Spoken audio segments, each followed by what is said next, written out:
So, yet again, we're going live, enjoying. I've got a great guest today. I'm sure that everybody is going to look forward to this or be exhausted by the end of it, because I know Darren Grigas from crikey, is it now? It's become 6 years, nearly 5.5 years that I was doing the MDS. In 2015, the Marathon des Sables, for those that don't know, is coined as the toughest foot race on the planet. And it's a little jaunt across the Sahara Desert, and Darren did that. But since then, he's taken it to another level, which we're going to talk about today. And Darren has gone through many ultra distances across frozen lakes in Outer Mongolia, jungles in Panama, and of course, the heat of the Sahara Desert. This, I'm sure, is probably going to be just as enjoyable, perhaps even more painful. But welcome, Darren. How are you doing? You're right. How you doing? I'm good, thank you. Yes, no deserts or mosquitoes or any other creatures around here, other than my little tropical fish over there swimming around. They're harmless. But you're having to, obviously, having to run around within a COVID lockdown. I mean, how does that cope with you? I mean, you're obviously doing fairly decent distances. You're not in trouble from the police when you're 100 miles away from your home. No, well, to be honest, try not to make a habit of 100 milers and stuff. And to be fair, just like most people, we've just had Christmas. Aside from lockdown, we've just had Christmas. So I just had a good month of just sitting around, eating cheese and chocolate, drinking, and just trying to get a bit of extra cuddle around the middle. And now, New Year, we start again, don't we? It's good insulation. Sorry? I said it's insulation. You need it this time of year. Yeah. Well, I called it my Christmas cuddle. So yeah, just growing that. But now, just like everyone, you get into January and COVID and lockdowns aside, you still just want something to look forward to. So I'm back out, getting the miles in, and just building that back up again. But it's quite tricky when you've not got a big challenge on the horizon, and sometimes you need something to train for, don't you? Well, it's even more difficult, isn't it? Because you can't. I mean, I don't know. You getting the same thing? I'm having loads of emails through about different races that are taking place and what's going on, and you think that there's no. I can't really book anything because it'll probably get cancelled. Am I going to be allowed to do it? So, and it must be a real tricky thing for anyone trying to set these things up at the moment. Oh, big time. Yeah, I've got one of the ladies that I'm coaching at the moment. She's in for Marathon des Sables for this year, and kind of hanging on to see if it will happen or if it'll get pushed back again. And like, I think Glastonbury just got cancelled today, didn't it? So yeah, there's no guarantee, but you still need something. And like running across the desert is a pretty ambitious goal to keep you focused, isn't it? Exactly. When did it? What was it for you? When did you decide that you were going to do that? Because that was your first one, wasn't it? You've only done the one, like me. Yeah, that was it. Well, for me, it was kind of I kind of leapt into it, into the deep end, should we say? So because when I signed up for Marathon des Sables, I think my furthest run to date was like a half marathon, and I'd gone up because I'd progressed. I used to run as a teenager. And then I hadn't done it for ages. I've been in and out of gyms as you do, 18-year-old lad trying to get beefed up. And then, I was in my 30s, had a car accident on the way to my office job. And that is a 4-car pileup, pretty nasty. But fortunately, walked away. But I had some damage to my lower back and tore some tissue around my spine. And that took about kind of a year of rehab and physio and acupuncture and all sorts.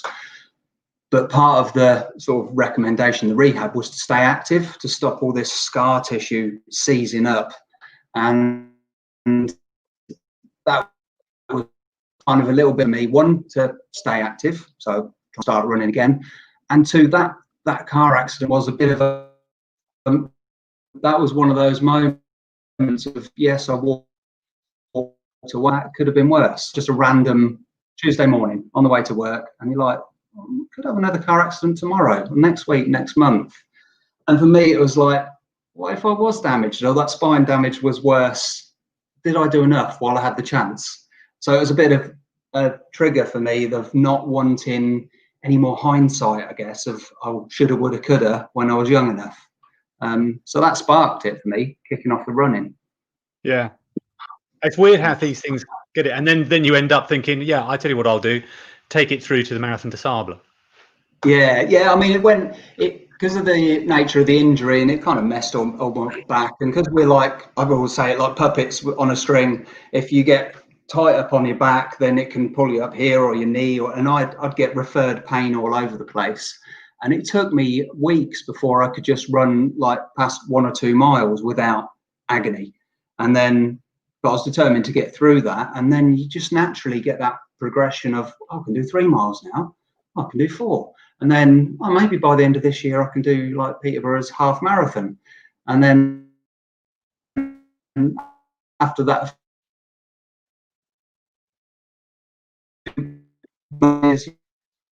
obstacle races, rat race.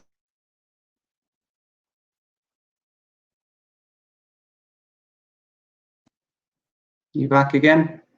Yeah, I can see you now. Yeah, sorry, I don't know about you. It just disappeared then. I thought, am I talking to no one? He's still there. Still there, cool. Yeah, so just when you've done enough, and I used to see all these things with your Spartans and stuff, and you see these topless bearded guys, wow, and this is the toughest race, and this is the toughest race. And then I stumbled across on Discovery Channel, I think, the Marathon des Sables, and saw dubbed as the toughest foot race on earth, and I went, well, I'll try that next. Makes sense. So that was the trigger. Aim for the top. So it's almost like a similar sort of thing to what I did, which was I don't think, I'm trying to think, I'd done some marathons before Marathon des Sables, so I'd definitely gone along a little bit more than just going further than a half marathon. But it's weird, isn't it, that you sort of think, okay, well, I really want to push myself a little bit more. And I don't know how you felt when you actually did the summit. I think it was around sort of June, July time, wasn't it, when the final bit came around, if I remember rightly, the year before when you signed up for it, and whether you could see whether you. I think it was June, wasn't it? Time. Yeah. Yeah, because you kind of pre-read. Yeah. I was in. The reason why I know that is that I was over in the Cayman Islands at the time I was working out there, which is another story entirely. But anyway, and I'd come back for like a 2-month period, sort of June, July, maybe even less, 6 weeks, and it was in that time I remember being back at home, looking at and seeing the email and saying, you're in, and thinking, Christ, I've actually got to do this now. Yeah, I've now got to train for it, and I've been training pretty hard prior to it, but it was then that you knew that you really have to sort of kick on. But what I'm sort of fascinated about is how you found that sort of motivation to go, especially if you've only done a half marathon. What sort of was it in you that suddenly thought, right, I've now got to really up my game considerably, because I've got to go across the desert and carry all my own food and supplies and everything else. Yeah, well, like I say, I wanted to initially. It's odd. It took a life of its own eventually, because initially I wanted to do something for me, just in case another car accident on the horizon or something like that. And then, obviously, like I say, sat there, and those places, even though it costs a few grand to get on there, those few limited places go in like 2 minutes, don't they? Like Glastonbury tickets. So I was there waiting at the laptop, and it said, right, from 10 o'clock you can try and get a place. And I just quickly went, it opened, put my details in, click, it says, congratulations, you got a place. And I was like, yes. And then I went, oh shit, now I've got to become an ultra runner. And I had 10 months, I think, to go from that point to get ready for this. And yeah, it was just, I think the first thing is sort of one, brilliant, I've got it, and I've got this sudden laser focus.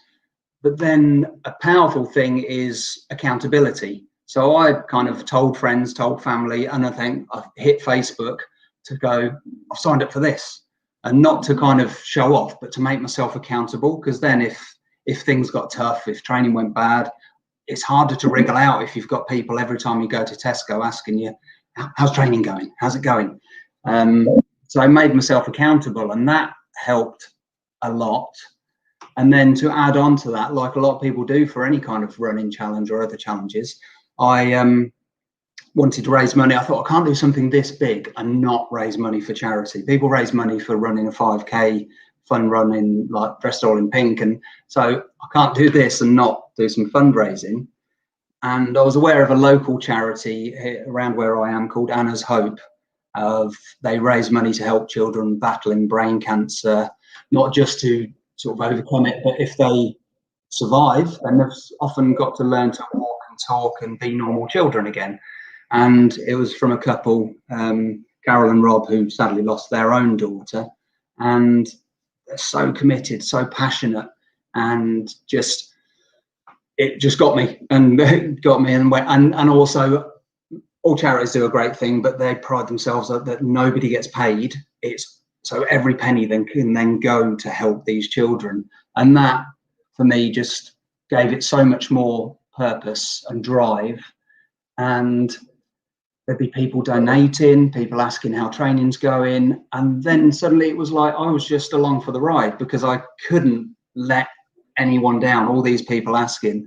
And it just, like I say, the charity Anna's Hope used, because what I was doing was quite unusual, they went and did press releases because it helped raise awareness for the charity. So suddenly I'm featuring in magazines and having radio interviews, and I have BBC lookies come and follow me on the heat training, things like that. And suddenly I'm like, wow. And it was just, it just, like I say, it became bigger than me. And my little own personal need I want to do this for me was just this big. And then there was all this around the whole thing. And it was amazing. So that drove me, just being so accountable to other people, so I wasn't just doing it for me by then. The accountability thing, I think, is vital, and in so many different things. And I know, we've talked before a little bit, and what I do is sort of liken a lot of these sort of challenges to some of the challenges that people are having in finding new jobs, and especially at this time in the moment, and being able to have that constant drive to still keep going in spite of absolutely terrible conditions out there, economically, health-wise, and everything else. But it's having that, and it must really sort of sap your strength and everything else. But I think the accountability is fantastic. Obviously, then trying to work out how do you then do that in terms of if you're on your own. How would you sort of advise people to keep that accountability going, and even transferring that sort of skill set to something other than health and fitness? Although I think you and I both agree that going out for a run first thing in the morning might set you up pretty well. But how do you think that you can do that? And is there a transferable thing with helping people with all the other challenges outside of physical? Because it's, I mean, anything, if like say, transfer that, if somebody has just done their couch to 5K, for instance, and that 5K is something that a few weeks or months earlier they felt was out of their reach, was beyond them, and it's a 5K, or it's a marathon, or you're into cycling, or whatever it might be. It's just realizing that you can physically and mentally push yourself through difficulties, going out for a run when it's hailing and it's hell and you're cold and tired, but you keep going. You learn something from that, even if anything more, when things don't go to plan and when things aren't very nice. And you need to learn something from that is completely transferable, certainly mentally, into everything else you do. Because we just kind of you're just bumbling from one problem or one failing to another. So you just fail, learn, go forwards, fail, learn, go forwards. And that's it, just failing forwards and making progress, just lots and lots of little lessons from one to the other. And no matter, just overcoming it, whatever's thrown at you, just it's one little problem at a time, or a big problem that is made up of lots of small problems. Now, for those people that don't know too much about Marathon des Sables, you see, I think you and I probably assume that everybody knows everything about it. But of course, give them a sense of it. What was for you? I mean, I sort of realized it was real for me was like when I turned up at Gatwick Airport and then suddenly saw all these people already dressed in their kit, because and you're like, Okay, this actually is going to be happening. There is a race that's going to go on. Should I have Yeah. done that? I missed the memo on that one, so I just took the risk and thought, sod it. If it all goes, I'm running in my jeans. So, Yeah. but I sort of, for me, it truly sort of dawned on me once I was actually in camp, once I was actually at the bivouac, and you saw it, and you could get the smells and the sense of everything, but. And the heat, yeah, absolutely, and the heat and the cold, obviously, in the evening. Yes, yeah, that was a surprise, wasn't it? I knew it would cool down. I didn't realise how much it would cool down. And I believe you and I both made the same mistake of thinking we won't need a sleeping mat. I'm not carrying that around. I'm sleeping on sand. It'll be fine. Mm. Oh, how wrong we were. I don't need that extra weight of 100 grams. Yeah, I can't carry another 100 gram of foam. No, I couldn't do it. That will really compromise my race.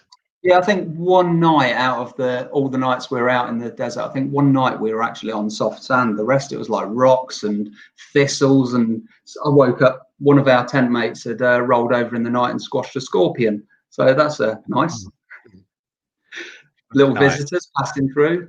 We had a rule in our tent that whoever turned up to the tent first had to clear the stones and those stupid little thorny things. Those really prickly things. Yeah, I've got them on a video on my YouTube and just picked one up, and they were like nasty, weren't they?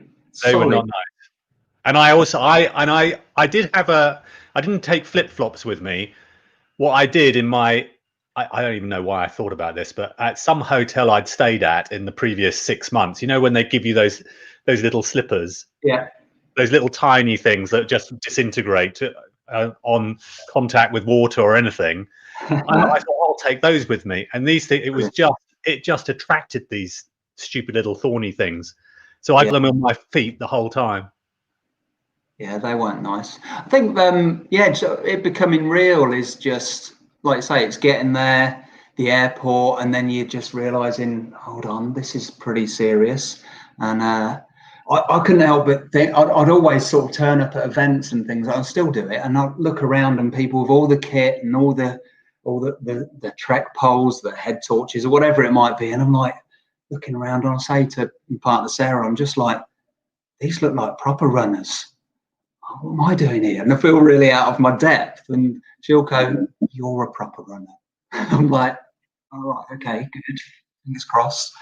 But it's just, when it becomes real, when you arrive at camp, the heat's baking, and then you have that first day in camp where you've still got your suitcase, haven't you? And you get to have that comfort. And then so I think you have one night, and then the next day you have to hand over your suitcase that goes onto the back of the massive truck, and you're not going to see that until you're 250 kilometers that end of the desert. You're like, right, I've definitely got everything. And I just had a little 20 litre. I've traveled super light because I was thinking, keep the weight down. I don't want the extra weight. I had a little 20 litre Salomon rucksack, and I think I got it down to about 8 kilos plus my water, which I know some of us had like 12 and 12 plus. But then you think, this is it. This is my food for the next 6 days. My food, my supplies, I've got my emergency venom pump, and you just check it 1,000 times, don't you? And you're like, before, as you see that truck drive off with your suitcase, and you're like, okay, that's it now. Well, do you remember seeing that? I do remember the way that they were chunking them onto the truck, where they were like hurling these things on. And I thought, I stupidly, I think I'd left. I was either like a little tablet or something like that in there, and I thought, that's going to be gone. Why did I even bring it? What am I doing? Yeah. But amazing that survived throughout it. Yeah. So and then it's I think a big thing was that obviously I think by that point I had taken my training very seriously, building up to it, and I think we discussed when we chatted the other day. I turned to at that early stage where I've done a half marathon. I've just signed up for this bloody stupid giant race. What am I doing? And I might need some help. And I saw on the site and the Discovery Channel program with James Cracknell when he did it, and he's an absolute mentalist, but absolute machine. And he was in there chatting to a chap in the pub, Rory Coleman. And I went, oh, who's that guy? And this is a guy who'd done it about 10 times already. So I found his details and got in touch with Rory. And we sorted out, hooked up, got him to do me a startup training plan, bumbled over to Cardiff with him. And so this was like June, I'd signed up for it. And I think in September, I'd kind of fast-tracked following the plan and built my miles up and didn't miss a beat. And then met with Rory in the September time, and we ran along the Cardiff coastline, did my first marathon. And straight away I was off going, right, here we go. And he's like almost pulling the reins on me. He goes, where are you going off to? We've got all day. And I was like, okay. Having to slow down like a kid, all excited. And we just plodded along and stopped off on the pier for 6 miles, had a Kit Kat and a cup of tea. Another 6 miles in, stopped off for another break, nipped and got a double decker and a Red Bull or something like that. And he says, yeah, you're not training to run a marathon, you're training to run 6 back-to-back marathons. So take the time, pace it. And it was like invaluable, the sort of info and the help and from Rory at that start point. A lot of it was stuff that I was already doing, but it was good to reaffirm that, okay, I'm doing that bit right. And then there was a lot of good, well-versed and experienced information coming back and feedback that just made me go, okay, cool, yes, boss. And I just did as I was told, and it paid dividends. But as we got towards kind of April time, isn't it? I'd regularly be running sort of 70 or 80 miles a week, and weekends were kind of back-to-back marathons, or maybe a marathon on Saturday and then get up the next day and do 30 miles. But just plod along and I'm always stopping to take photos and, oh, cow, heron, birds and stuff like that. I love it. But it's still overall, that spread over 6 days. Those little breaks make it for you. And plus, you don't want to kill yourself on these things. It's nice if you're in somewhere like the Sahara or any of the other places I've been to, you don't want to have your head down like this and just be charging through. You're not really going to, are you? I mean, there's so much there, and there's so many different I mean, like you did, you know, I stopped so many times to take photos of things and stuff like that. You know, end of the day, look, I wasn't going to be competing against the Ansels and all that lot, and El Morabetti and all that lot. I remember on the long day watching them just go flying past me along before you were going up the mountain bit, and they were just absolutely motoring along. There was one bit in particular I remember. I think it was might have been the second day, which I can't remember now which day it was, but it wasn't the mountain days, it was the June day, and whichever day that was, and I can't remember now. But do you remember one of the Ansels? I think it was Lachlan. He was taking that blind the German guy was blind. Yes, yeah. He was taking him along to show what pace I was always around them the whole time. Okay. But Lachlan, what I was amazed with, because obviously he'd won it about 6-7 times, something like that. And there was one bit where he would basically all he'd do is just sort of shout him and just do direct. He'd learned basic German, and he would just shout German, obviously in German, to like right or left or straight on to him, and then he would stop. There was one bit when I was like jogging along quite slowly, and he was sat there and he was undoing his trainer, just taking some sand out and just doing it, and he was shouting over, obviously in German, which I can't know what it is, but like, keep going, like, go right. I'll be there in a minute. And this blind guy was still toddling along, but it was like loads of sand there. And we had a very brief chat in sort of pidgin French and English. And the next thing I know, he put his shoe on and he just jogged up, but he's going through the sand, which, you know, you're like, it's like wading through like Marmite or something. And he would just go through it as if it didn't exist. It was almost like he was bouncing along it. They're so dinky and they barely even left a footprint. Yeah, it's just incredible. I don't know how. That was one of the things I was most in awe of, was somebody who is. It was for him. It was just like a little training run for the week, just jogging along, Yeah. And then just watching him do that just for that little bit, it was like, crikey, you know, that is really a proper desert runner. Yeah, yeah, because I've always likened it when I try to explain to people about those dunes, and I think that the dunes day, obviously there's dunes all over, but that obviously, you know, there was one particular day, I'm sure it was about 18 miles of constant dunes, and as far as you could see, it's just mind blowing. But I was likening it to people. Imagine going up the escalators the wrong way, wearing wellies full of custard.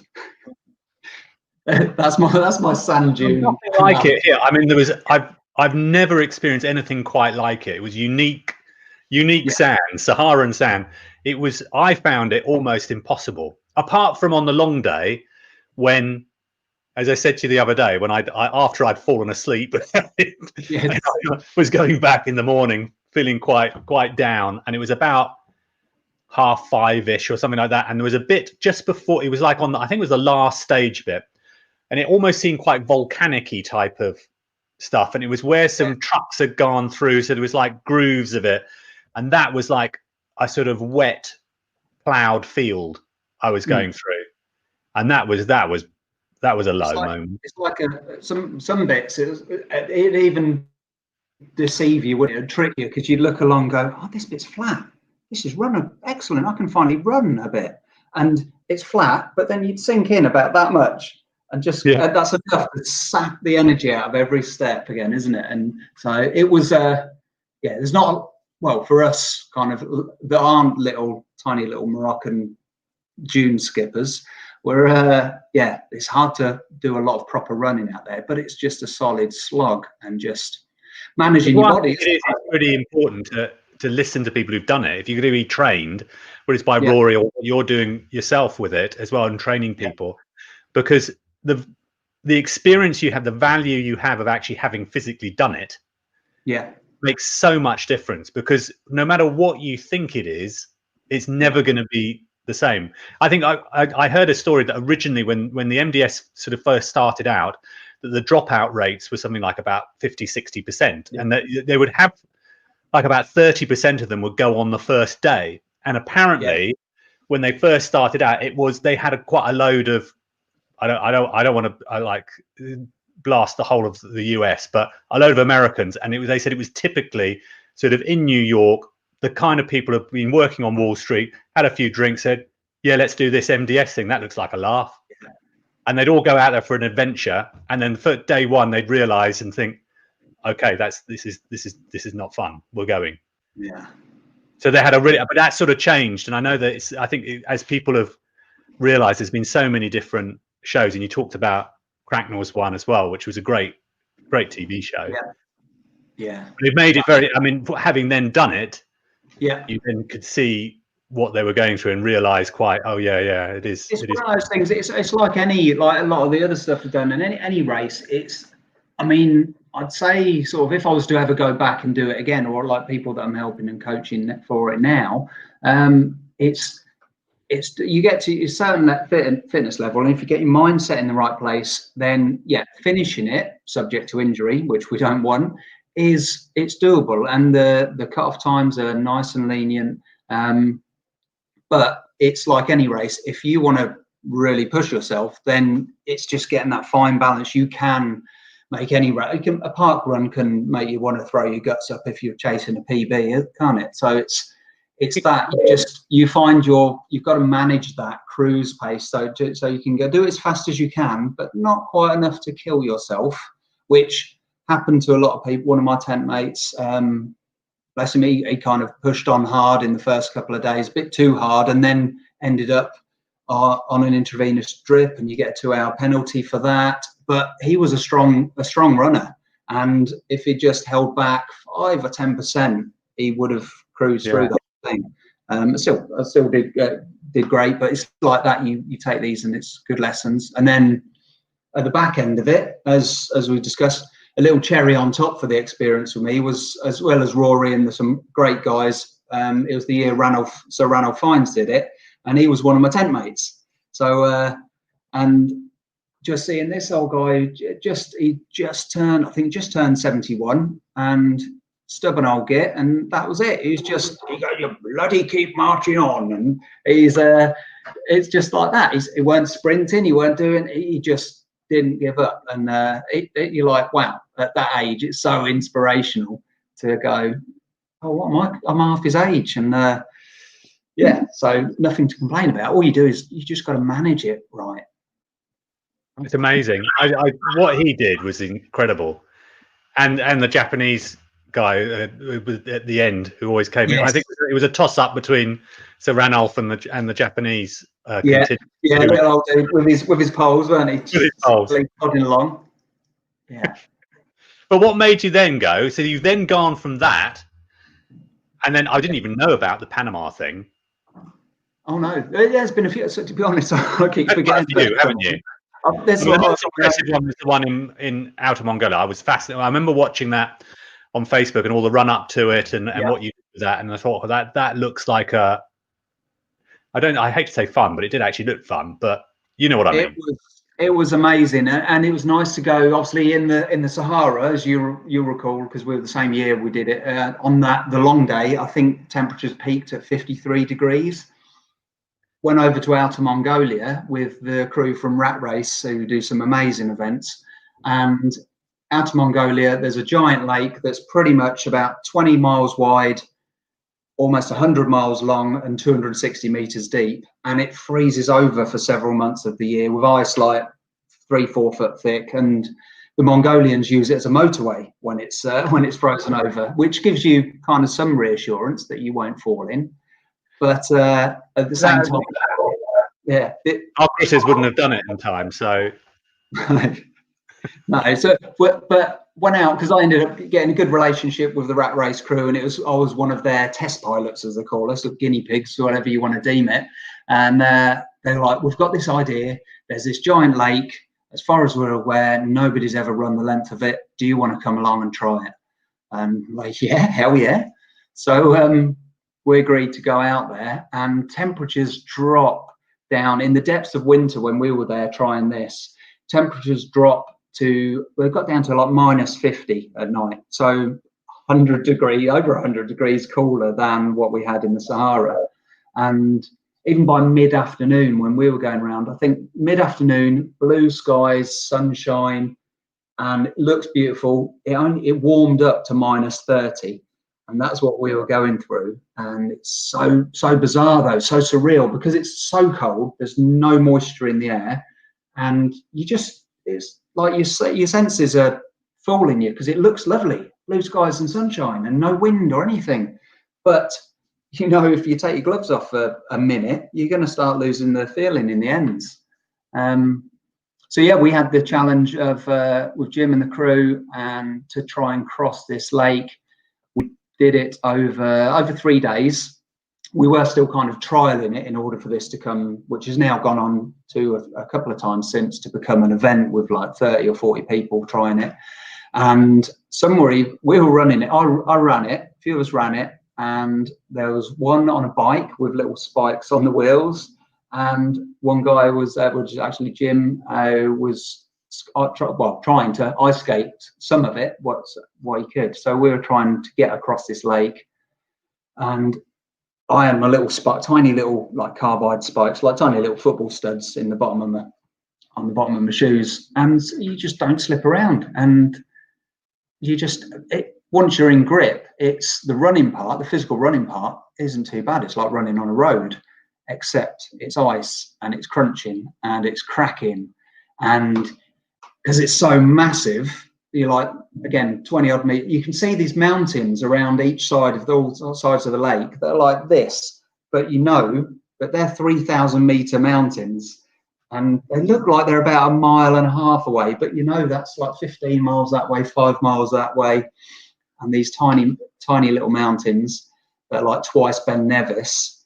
And the amazing thing is how there's nothing much around. We were quite spaced out, and we'd each have our little kind of Sherpa assistant sort of in the distance, not too far away. And I had this like little Mr. Miyagi type character just on his horse and little donkey and sleigh going alongside.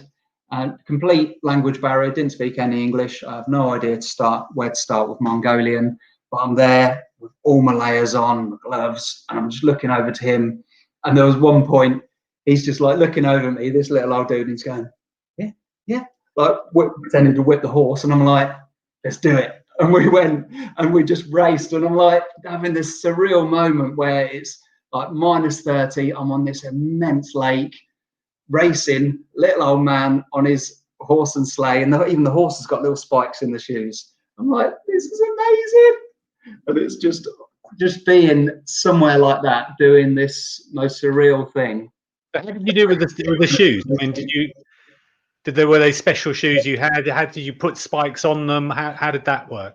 Yeah, I bought some that I've got some. You know, you get your Salomon Speed Cross. I did buy a Salomon Speed Spike, which basically are like football boot equivalents of the Salomon, but with tiny little spikes. And I had those, and they had I think about 15 spikes in. But then I also had my regular training trainers, and then you could get these little just pull-on rubber bits that hook over, and they've got the spikes in. And actually they worked out, maybe because there were fewer spikes, they dug in better, had more grip.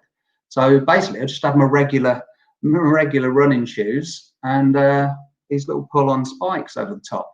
And all of us that are out there doing the running part were trialing, because we didn't know what would work, what wouldn't, and would these last 100 miles? Don't know. So we're all, I think by halfway, only a few miles into the first day, one of the guys had his spikes. They just snapped. All the bits came off, the hooks and the chain snapped off. We're like, glad I didn't get those ones then.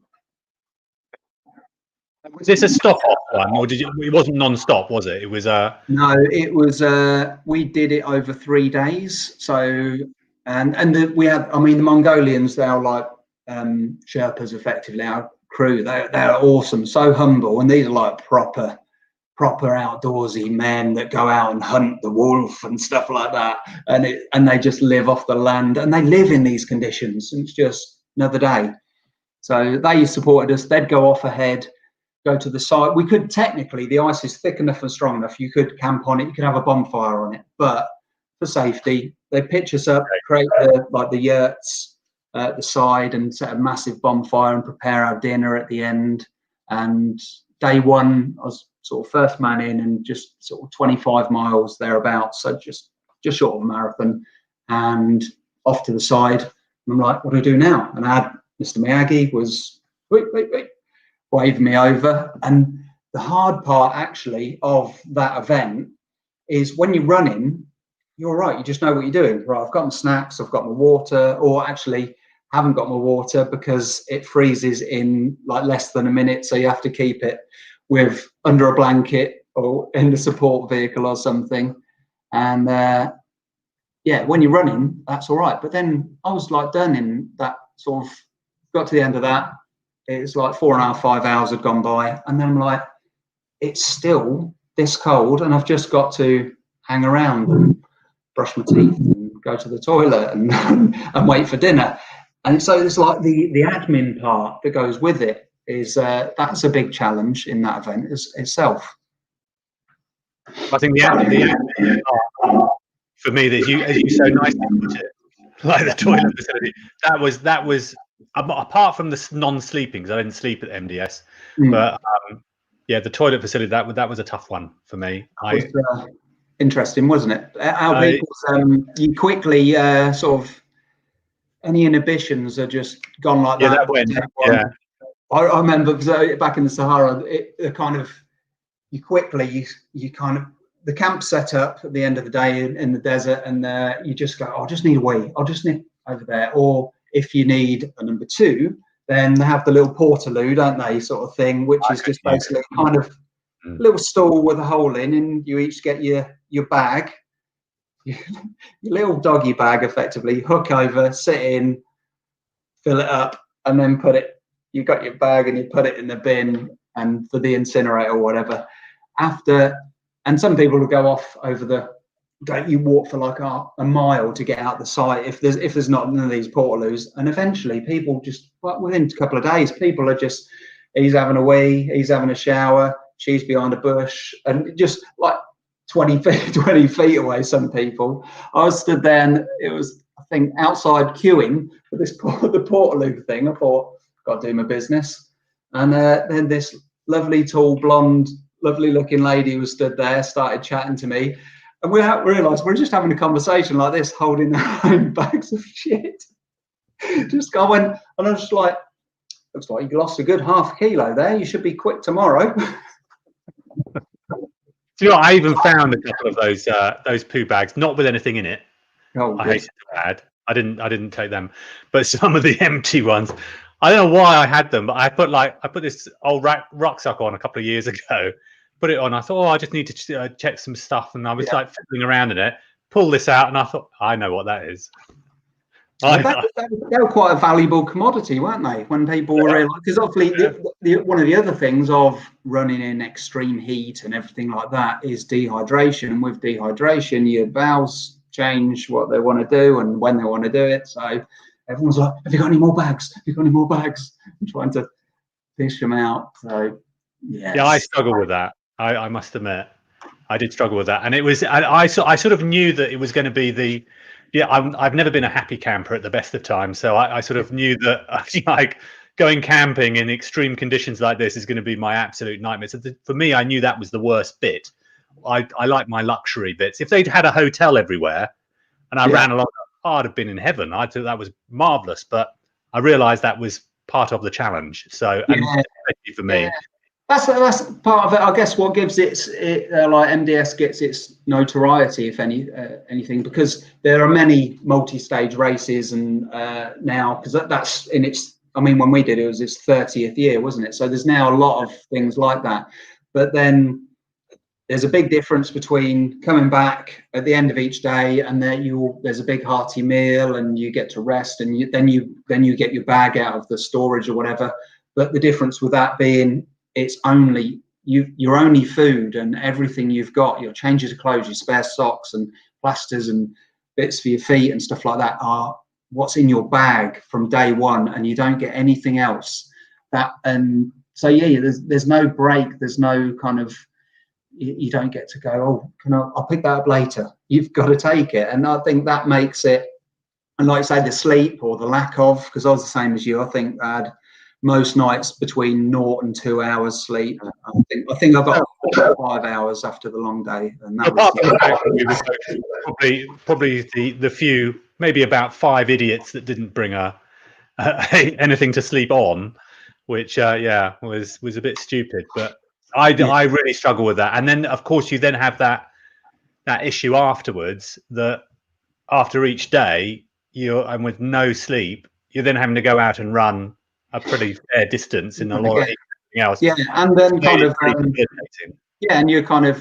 I mean, they ration the water quite well, but you're also kind of deprived. You're on a food shortage really, because you're. I don't know about you, but trying to travel really light. I'd rolled up in my little zip bags each meal and worked out how many calories and stuff like that, and I was roughly on about 2,200 calories a day. But obviously, if you then go and run a marathon in the desert, you're burning a fair bit more than that. So you're immediately depleted from day one. So you're running on empty, and your body's literally consuming itself. And I wasn't when I got out there. I was about 11, just under 12 stone, I think. When I got out there, I'm like 6 foot, and so I've got pretty lean in training. But then just in the 10 days total being there, I dropped down to 11 stone 2 when I was done. So it's just that much weight lost in just that short amount of time is amazing. It shows that the body was. And really interesting thing, I took part in some like studies at one of the universities back here, and they did full DEXA body scan before and after and stuff like that. And the interesting thing, shows bone density, muscle mass. I lost a lot of weight overall, but I lost 2 kilos of muscle from my torso during the event, but gained about 600 grams per leg. And I thought it was amazing how in such a short space of time your body could reallocate. Right, you don't need it there, you need it there. And I thought that was amazing. I suffered a lot afterwards, I have to say. I don't know about you. And obviously I know you've kicked on with a lot of other events, but I found, other than the fact I was physically exhausted, which you sort of expect anyway. So, you know, I mean, that you sort of have. But I found it was, I don't know if you've ever read anything by, have you read the book by Haruki Murakami, the What I Talk About When I Talk About Running? He's a Japanese author. Okay, I've heard the book. I've not read it. No. It's not in Japanese, so it is in English. But It's there's a bit of it, and he's just basically talking about his journey, as we have, about where he was in a bar all the time, smoking heavily, drinking, then got into running, and it made him stop drinking and stop smoking, and he got fitter and fitter, started doing all these marathons, and then he decided, I'm going to do an ultra marathon. He did this marathon around this lake in Japan, and it was a non-stopper. So it was, and I think it was around about 100 odd miles, something like that. So it was quite a long one. Yeah. And he describes it obviously very well, being an author. But in particular, he described it where he was finding it a struggle, and he knew he started off. He obviously went too quickly, and then he realised that the lady that he'd passed ages ago, who was like twice his age and was struggling, was suddenly popping past him and looked like she was going to finish it. Now he finished it, but the issue he had was mentally after that. He started losing his mojo a bit and thought, well, do I really want to do a marathon? You know, what's the point of doing marathons anymore? Because, you know, and if I do another ultra, is it going to be the same as that? And, you know, and he struggled with that. And I have to admit, I probably had a similar sort of thing where you look and say, well, what's the next thing? What's the, you know, you've achieved such a big thing. Did you have a similar bit? Yeah, well, I'd kind of, funnily enough, I'd lined up a few more things shortly after. Literally, we got back, must have been beginning of May, I think we got back from the Sahara. Around about that, yeah. Yeah. April. And then April. I did next to nothing, but pretty much just eat and sleep for 2 weeks, and still kept losing weight. And then got up and went and did, again, back to Rat Race, a couple of their events. Did the Rat Race Dirty Weekend, which is a 20-mile, 200 obstacle race. And it's only a few miles from me. So it's like a local thing. It's brilliant. But it's like the world's biggest obstacle race. 20 miles, 200 obstacles. But that first year, me and I think 33 people signed up to do the first Dirty Double. So to go around the whole thing twice, in one sitting, 40 miles, 400 obstacles. And I'd got back from the Sahara, did nothing. And I think I may have had a little 5-mile run beforehand, a couple of days before, and then turned up for this, went, let's get it done. And I still had my desert legs and my endurance, my ultra legs still in. And I went and belted that thing round, and I was second across the line, but just having rested. And then to follow on from that, a month later, did Rat Races The Wall, so Hadrian's Wall, Carlisle, 69 miles. And again, I think in that month, I looked on Strava the other day, I think I had about 4 or 5 runs, just like 3, 4, 5, up to maybe 10 miles, and then went and ran 69 miles in one hit and slogged it out. And I finished in the top 5%. And I was just going, I've done like no training since I've just done the Sahara, eat, sleep, do a few little runs to shake my legs off. And I thought it's pretty awesome, but it was nice to have that amazing thing to look forward to. And yeah, you need something else to focus on, because you do, leading up to that, certainly for those 10 months leading up to MDS, I had the fundraising, all the accountability, and the slight fear of failing. Obviously, the main aim for MDS was 1, finish it. 2, if I can finish, if it'd be nice to finish in the top 50%, that would be good. And then just turn up and get it done. But then for 10 months, you got that focus, and then suddenly it's gone. So, and you're like, feel a bit lost, don't you? It's like losing your job or splitting up with your girlfriend or whatever, and just going, I don't know what do I do. So yeah, you definitely need something else. But the odd twist of that the feedback was, I've done that, and obviously all the publicity and the fundraising and people stopping you in the shop, in the supermarket, and saying, how's it going? How's it going? And then the most common couple of questions you'd get is from everyone whenever you see them is, have you recovered yet? What are you going to do next? And he's like, oh, you just done what's dubbed as the toughest foot race on earth. How are you going to beat that? I'm like, oh, come on, give me a break. But you do need something. And yeah, so I found a few more things. And like I say, you don't necessarily want to go and do the same thing again. But for me, it was then going, right, okay, I've done a desert.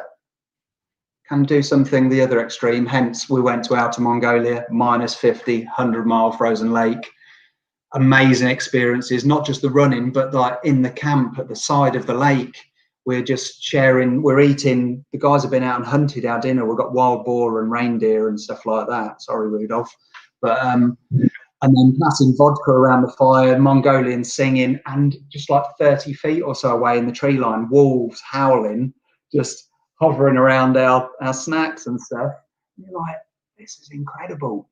And you realize just to be running in these environments, to see it not like a tourist on a safari, but just be like in it and as far away from anyone else or support vehicles as you can. It's changes your perspective on life, on priorities and what's important, big time. Do you think it's changed you? I mean, it's an interesting segue into it, but I mean, do you think it's changed you a lot? If you reflect back when you were before you started doing it, and you hadn't even done a half marathon, so you'd sort of got to that point, to what you are now. Do you think that you've changed as a person? I mean, I know fundamentally we're all sort of the same, but yeah. Oh, I think so. Yeah. It's kind of like I think what we crave and need is purpose. Is a lot of us, and that's why you kind of feel lost. Like say, finish that event. Now what do I do? I'm a bit lost. But having a purpose, something to aim for, or like added purpose that has come with my experience, is the knock-on effect, the unexpected knock-on effect, and different tangents of, oh, now I'm like fundraising for this charity, and that gives massive reward. Going, wow, just by sharing my experience, this charity's got like tens of thousands of pounds, and these people are messaging you privately or publicly, going, oh, well, I used to go to school with you. We're the same age. If you can do that, I can do a bloody park run. And it's nice to just go, wow, I'm just by me doing this, being me, sharing my story, I can positively inspire and incentivize other people and convince them that, oh, you can do this. We're the same age. Or I was just a regular dude that was struggling to run a mile just a year or two ago. So yeah, it's nice to be able to make that difference. And that, for me, to be honest, has become probably one of the best rewards from it, being able to help in some way or another, and inspire and cheer up other people. Because it does. I mean, in the same way that I look back after, because when I started running sort of like 2010, around about that, as I said before, all I did before was just maybe go to the gym, but still like to drink. I even smoked back in those days as well. I wasn't quite as bad as Murakami, but was sitting in the bar and getting drunk all the time. But you would. I really wasn't doing much, and it's to look to see how far I'd gone in just about 4 years from being where I really struggled. I waddled round a half marathon and really struggled with it. And if you told me then that in 4 years' time I was going to go off into the Sahara Desert and go and do that and not disgrace myself, you'd look and think, there's no way. If somebody said, I'd say, there's no way that's possible. It's impossible. Yeah. And that's, I think, the same as you think, well, actually, if you just by pushing yourself a little bit, actually everything is possible. It takes time, but having that consistency, I think, is a real key to it.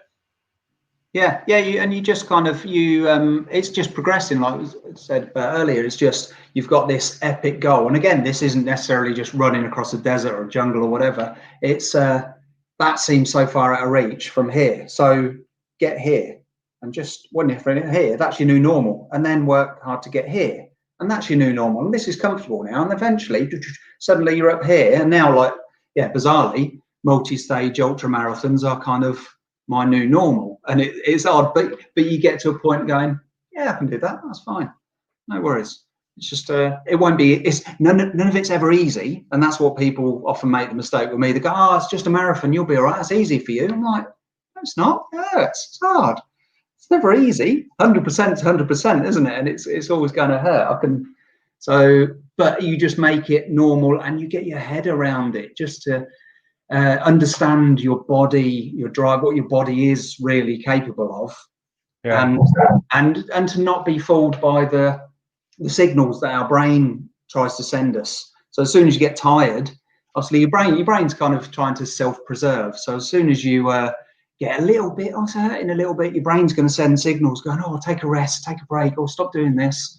But like you hear of David Goggins and the 40% rule with the Navy SEALs, at that kind of point, you've got so much more to give. When your brain starts triggering signals to stop and slow down, you're not even halfway to what you're capable of. Yeah. If you can believe that and understand it and prove it to yourself, it just opens up so much more that you're capable of. I'm never going to myself to obviously the god that is David Goggins, but I absolutely the same way. I absolutely understood that running proper distance, really big distances and big challenges like that, you really do understand that you do as a physically and mentally have so much more to give. When you think you've given up, you actually have so much more left, which is a great lesson in life. But interesting, I want to move on because I saw that only because I my stepdaughter has done the Duke of Edinburgh and got her gold award, went to Buckingham Palace, and I noticed that you're involved in it at all. So what was you get? Is that because of running has got you into that? How did you get involved? That's down to, again, it's like the being able to share something, inspire people in one way or another. It started off just not long after MDS, actually, which was obviously a few years ago now, but just a guy who ran a local Prince's Trust thing in my old village hall, actually, where I used to go to the youth club, and just asked if I could come in and talk to a few of their kids that they had on this plan. There's like 25 of them in there. I went, yeah, cool. I can tell you a story about running across deserts and stuff. And they're all there's a bunch of kids who are kind of a bit troublesome and maybe a bit of ADHD and things like that and hard to settle. And at the end of my talk, the sort of guys were just saying, I've never seen them so quiet and captivated as you had them just there for 45 minutes. And someone who was there, one of the helpers, also was involved with Duke of Edinburgh Awards. And so that was my first little public speaking thing. And then went, can you come and talk to my group? We're getting our D.A.V. Awards at this school. And so this was all local in Peterborough, where I live. And then the third one was, can you come and speak at the town hall? And then my fourth talk, I was invited to go to the Duke of Edinburgh Gold Awards at St James's Palace. Went and talked there, and just again trying to get points across that are key takeaway messages from these kind of experiences and what we and all of us are capable of. And obviously I did something right, because after my talk at St James's Palace, they got in touch and said, we don't often ask people to come back who have already had talk, but would you like to come sort of next year at Buckingham Palace? It's like, yes, I would. Of course I would. And the bonus of it was that it was Buckingham Palace in the gardens, beautiful day. And it was 2 days after, 2 days after my mum's birthday. And I could take it on. So the thing that I was most excited about was I got to take my mum to Buckingham Palace for a birthday week. And my brother and sister are going, well, why are we going to be at that? I went, just get her some garden ornaments. She loves them. So you managed to get anything? Sorry? Did you manage to get in? I was smuggle anything out. Actually, I got in because it was in there with doing the talks with, obviously there's different persons speaking to your allocated group of awardees. And we all went into Buckingham Palace, just like us as the presenters and our +1. So there's my mum having a cup of tea with Alan Titchmarsh and Gabby Roslin and asking Alexander Burke where the toilet was, that sort of thing. And there's me and David Mitchell, we know Mitchell and Webb. We quickly got ourselves a selfie, and then kind of got told off because we're not supposed to take photos in here. But it was just brilliant, just doing that, and then went and did my talk, and then Prince Edward come along and we co-present the awards, and I'm just like rabbling on, even on the way there. My mum's going, do you know, on the train, she goes, do you know what you're going to say? I was like, no, I'm just going to start chatting. It's like, really? Yeah, it'll be all right.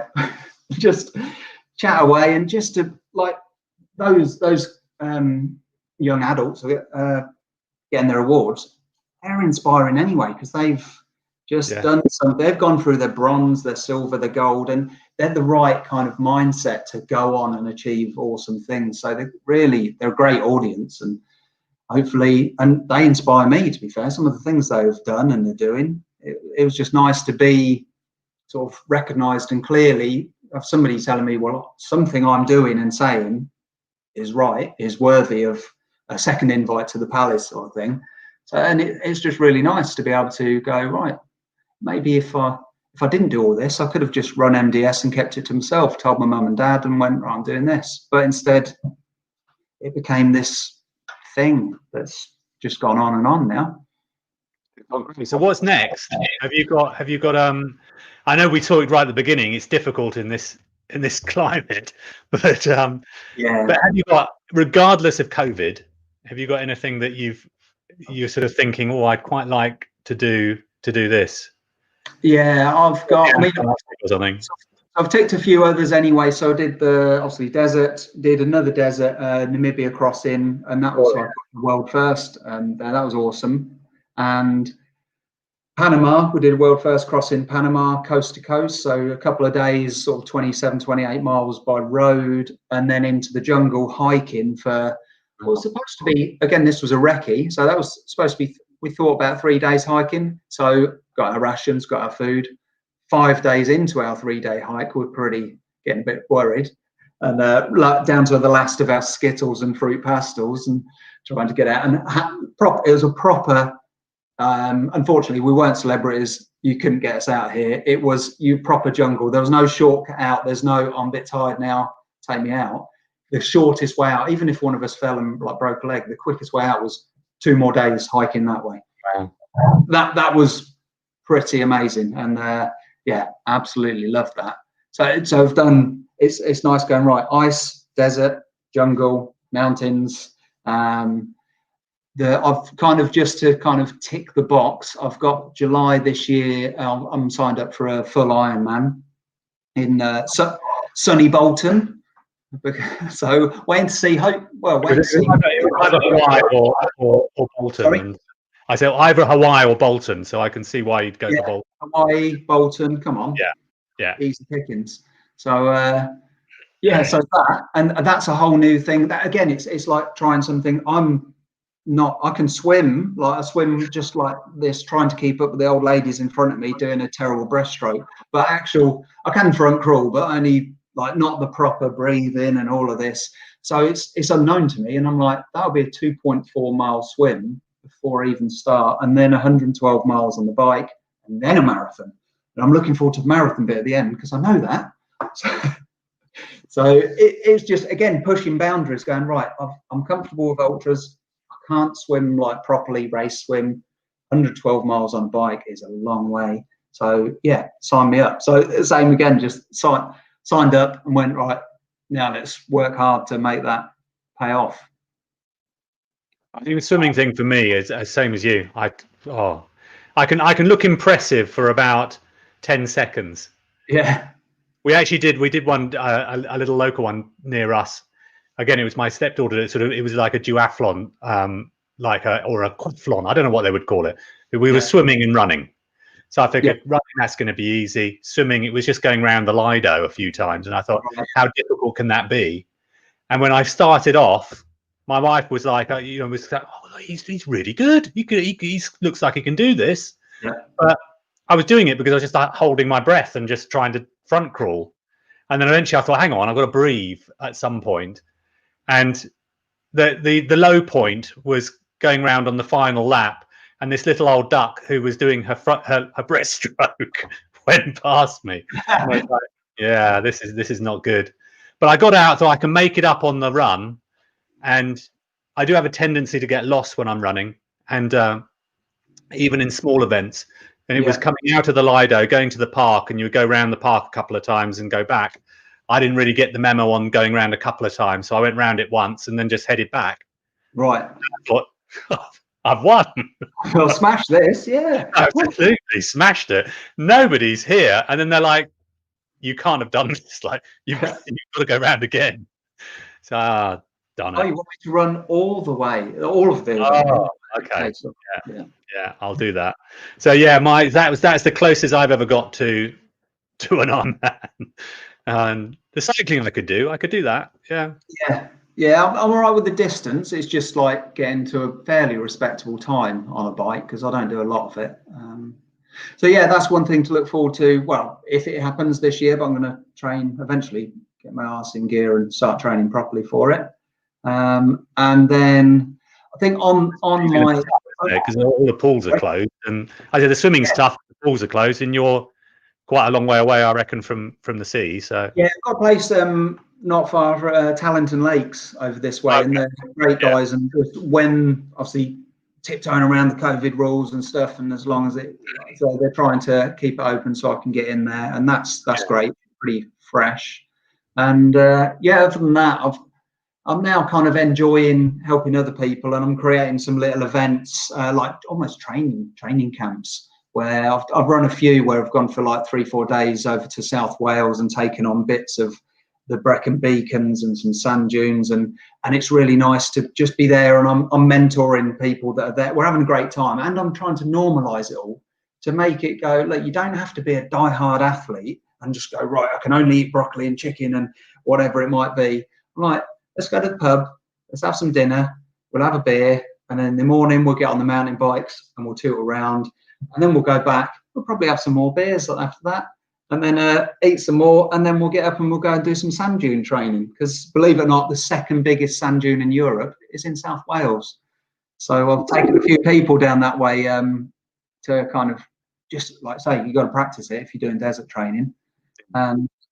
Set up a few more of these. Obviously last year they would have taken off, but now it's scuppered all of that, and but hoping later this year I'm going to get some lined up, repeat Wales, go up to Scotland and some awesome places, just to do a nice, enjoyable, cover some distance, challenge themselves, but also enjoy it and get to push people's limits, like we've talked about, and just nurse them through it, going, look, you have got more, you can do more, and just fine tune and be on their shoulder, sort of tweaking their performance and making them more efficient. So I'm enjoying to do any kind of endurance race or anything like that. My advice would be, go to somebody like yourself or whoever, and who's prepared to do that and give you the benefit of what you've done, because you really can't replace the fact of actually having done it and having that advice through it, no matter what you train through. I know I'm going to be a little bit better training again if I go back to the desert or something else, because of my experience of having done it. If it was something else, I'd want to go and be trained by somebody who's done something like that. Yeah, because it helps you get to skip. Obviously, I've learned loads by getting it wrong so many times. But I've learned loads about how and why we should stretch this and this. This muscle does that, that tendon does that, because I kept snapping them and pinging them and pulling them, and I'm like, that's what that does. Okay, so learn a lot of mistakes, and then how to run most efficiently in mud, water, ice, desert, and yeah, you need, it'll just fast tracks to save someone else making those same mistakes. If you go to someone like I did, it just, it's a bit of a springboard to cut out those mistakes and just get it right and jump ahead further down the line.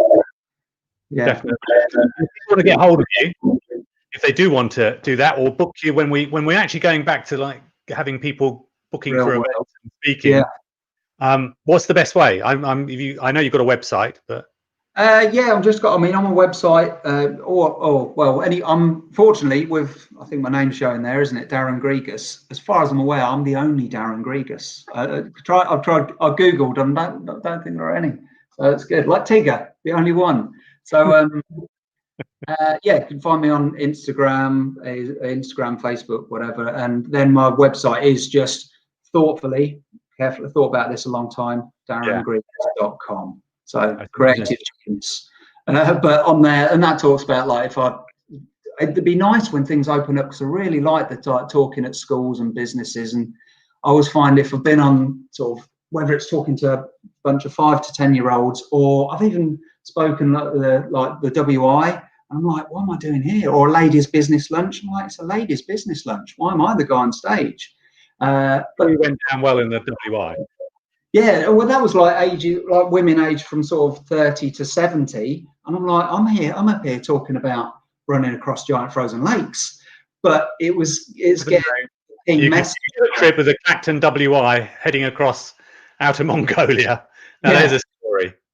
Yeah, but to be honest, it was really humbling. At the end of that talk, one of the key ladies got up and she'd taken a load of notes down, because I was trying to, it wasn't about you can go and run across a desert. It was how you can achieve X, Y, Z, and you if you apply these sort of processes, whatever you want to do, whether it's business, life, your own goals, you just start, and it's a series of small steps. And one of the ladies stood up and read out, "This is what I took from your talk." And I was sat down next to the lady who had booked me in, actually, and she was going, "Don't cry." And I was like, Bob Lip was going, oh, but to know that I could get something across that was so meaningful to kids of 5 years old, you obviously adapt it depending on who you're talking to. It's so nice. And I was just think, if just one person in the room takes away a tiny nugget of information that they go, that's me, I can do that, then it's been worth it. So I love it. Yeah. It has changed my life, this sort of thing, because it's taken a life of its own that I never planned for. I think it's awesome. Well, amazingly, we've come to the end of it. I could talk for ages about running. I think it's an endurance thing. If you do any kind of endurance race, that you can still talk for endurance forever and ever.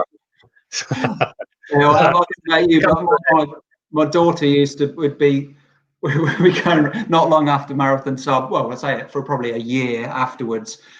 She's going, "Can't we go anywhere without someone asking about the desert?" And I'm like, I did think I same as you. I think you're in danger of becoming a marathon de sable bore. Yeah, a running bore, as my kids say. 12 to 18 months, you can be really a bit of a bore. Yeah, but it's still any drinks party or social, you just be, I'm not going to mention it. I'm not going to mention it. I'm not going to mention it. And then somebody asks you and say, "Oh, I heard you ran this," and then you're like, if you insist. Yeah, but the thing is, it's like every time I could be even I'm bored of hearing myself talk about it, but then as soon as someone asks about it, you're like, yeah, and this and this and this, and it just all comes back, doesn't it? And it's nice to pass, especially if somebody else is interested in doing it, and you're going, "And there's this and this, and you should be this and the scorpions," all of it. It's amazing how much you know about. Do you remember those yellow gilets they gave us? And I don't know whether it was at the end or the penultimate. I can't remember which bit, but they gave us those things. I actually wore it one time. We were on holiday in the Gower. I was running along. I don't know how well you know the Gower around there, and going from Rossili. So I was doing over that bit there over to the Worm's Head. So I went over there, jogged on, managed to climb over the end. And as I was coming back, I bumped into these walkers, and this walker looks at it, and it still had the Marathon des Sables emblem on it. And she goes, "Is that the Marathon? Is that the one in the Sahara Desert?" And you're like, "Yeah, it is." She goes, "Oh, have you done it then?" And you're like, "Yeah." And so I had this random conversation with somebody as I was finishing a run in South Wales. Really intrigued and sometimes morbidly interested. Like, what? They're just fascinated. Or it's nice when you, like yourself, other people have done it, so you can, because there's not many people have done it. And that's the thing, even in like 30 years or 34, 5 now, something like that. Yeah. That's probably still less people have done that than run the London Marathon in any given year. Yeah, exactly. So it's a rare thing. And same with a lot of, that's why I love doing the other ones and now doing things that have never been done before. So like doing the test pilot for the rat race things was amazing, because like, this is a world first. I'm like, okay, brilliant. We don't know if we can do it or not. Amazing. And now, so I'm just hoping for kind of in chats at the minute for a big world first solo crossing of something for maybe May next year. So but that's on the lowdown at the minute. But because it's ambitious. Literally an exclusive. Yeah, well, it is kind of. I was just listening to Ross Edgley and his The Art of Resilience from about his Great British Swim, and it's kind of not far off that sort of size challenge, and it's something that's never been done, or people have tried and failed, and that for me, that's what I'm now excited about. Going, right, even better if people have tried and failed. Yeah, I want to try and not fail. So so that's the next thing. Like I say, you need that next thing. What do I do now? And that for me is a big world first solo something epic. well, it sounds awesome. Darren, thank you so much. I've really enjoyed it. It's flown by. Yeah, it's good to slightly reminisce as well. So yes, nice. But I've enjoyed listening to all the other stuff. So thank you very much. Have a great rest of that. I keep up the training. I hope the COVID sooner or later will be out of it. As I keep saying, we've got light at the end of the tunnel, and hopefully it's not a train, so we should be all right. Yes. Thanks a lot. All right. Take Cheers. it easy. Nice talking. See you later. Thanks. Bye.